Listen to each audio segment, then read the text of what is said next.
guys, welcome back to my channel. My name is Maddie if you're new here. I hope your day is going well, and today we're going to do my August wrap-up. So, in July, I read like 23 books, and in August, I read like 10. So, dramatic change. I don't know what it was about August, but I felt like this month went by so fucking fast. I am filming this on the last day of August. I do plan on finishing some books, but I'll just put them in the next wrap up. It's fine.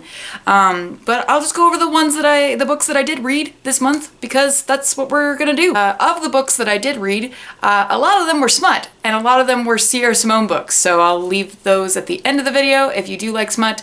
But let's just go ahead and start with my rereads. Let's start with the rereads this month, because y'all know that I reread some books. And those books were Nevernight by J. Kristoff and God's Grave by J. Kristoff. In preparation for Dark Dawn, I picked up both the UK editions, and I will be definitely getting Dark Dawn in the UK cover as well, because I'm trash. We already know this. Reread both of these for my rant recaps. Hopefully I'll have them tagged somewhere for you, so you, if you need to read these and you don't have time, you can watch my videos. Bear in mind, I swear a lot, they're rant recaps. Something I'm trying out. If you do like that, please let me know. I will do it again because I enjoyed making this content so much. I am still waiting for Dark Dawn to crush my soul.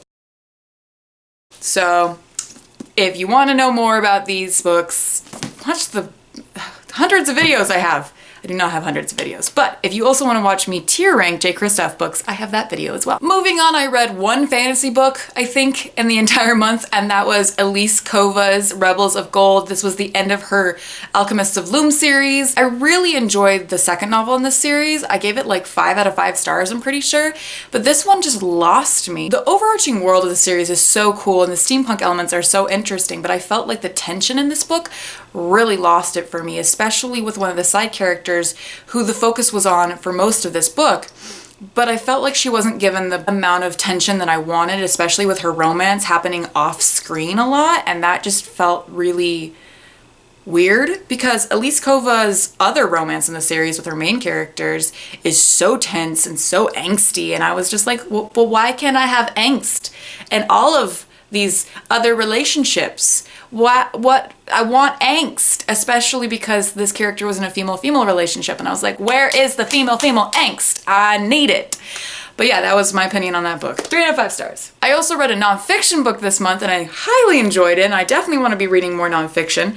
And it is You Are a Badass at Making Money by Jen Sincero. This book, guys, was so much fun to get into. I love Jen Sincero's You Are a Badass. It is a self-help, like, motivational living book, and I enjoyed this a whole bunch. It basically, you know, talks about our relationship with money and how, you know, people kind of see money as a bad thing, and that hinders them from asking for more money and asking for things to help them achieve their goals. And so basically I read this, and now I feel like I can climb Mount Everest barefoot, and I really thoroughly enjoyed it.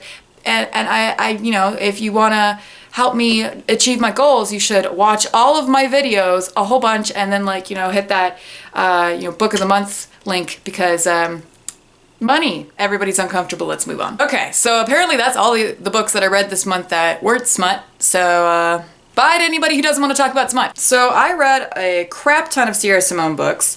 I read her entire New Camelot series. And I would like to say that I didn't realize it was a Camelot retelling until the second book. This is her smutty series about this girl that ends up falling for both the vice president and the president. And it was intriguing, but I would say that Sierra Simone's weakest part of her books is her characters. They suck most of the time. I think I gave book 1 3 stars, book 2 3 stars, no, 2 stars. I don't really remember my star ratings. Honestly, guys, I don't really review smut all that often or that critically, but I would say that Sierra Simone's characters can be grating, especially her female main characters. More on that later. I then also read the Priest series, and I would say in this instance, if you have religious ties to the Catholic Church, maybe steer clear of these. I ended up reading the Priest book, the first one of the series, because of that like priest clip that was going around from some British show on Twitter, and it was exactly what I was looking for. It actually had the main guy be the main character, and I think I enjoyed it more because of that.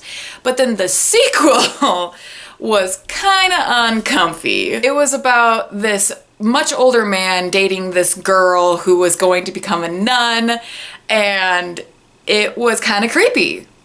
Did I read it anyway? Yes. The one thing about Sierra Simone's books is that the smut scenes are there. I'm trash, we already know this. And now for the book that I read that everyone's been talking about because of this author, and that is Feast of Sparks.